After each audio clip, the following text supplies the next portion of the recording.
We chose the Paton Feeder after looking at every field day we go to.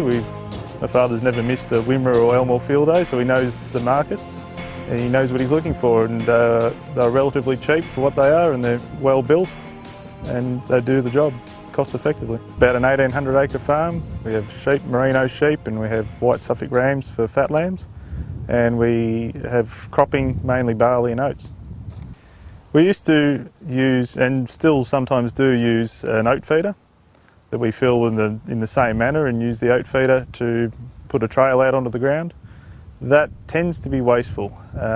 Sheep see you coming from a mile away, they chase you, end up in dust, and then they end up standing all over the oats. We find with the sheep feeder, we take it away before it's empty, so they're not really wanting for it. They're not waiting for more food, and it's quite neat. If what they don't eat, they don't waste.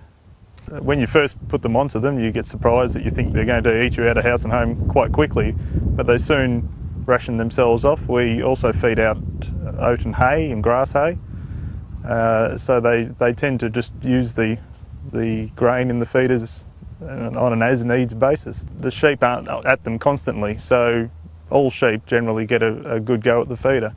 When they first see it, they might attack it, seemingly want to attack it and all want to get in at once. But when they settle down and they come and go gradually, there's ample opportunity for the sheep to get to them. We went for the wheeled feeder because we have no method of easily filling them in the paddock.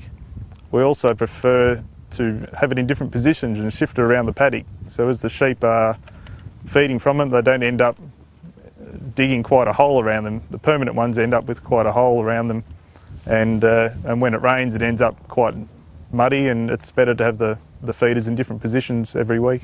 The feeder is quite easy to move around with a small Ferguson tractor that we have. We fill it at home with a pencil auger straight out of the silo. We went for the wheeled feeder because we have no method of easily filling them in the paddock. We also prefer to have it in different positions and shift it around the paddock. The adjustable doors on the feeder are quite easy to use. They're a threaded setup, so there's no pins to lose in different holes, so you can adjust them exactly where you want them.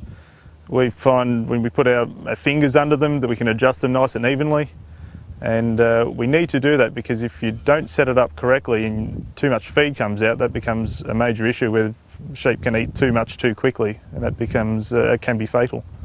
We find the feeders to be a really helpful feeding tool or feeding method, but it's not something you can just set and forget. You still need to keep on top of it, make sure they don't empty, make sure that the sheep are still accessing the feed. So it's not just a simple tool that you can just drive away and check it in a month's time. You still need to keep an eye on it and make sure things are going okay, but it's certainly far less wasteful than just pouring it out onto the ground.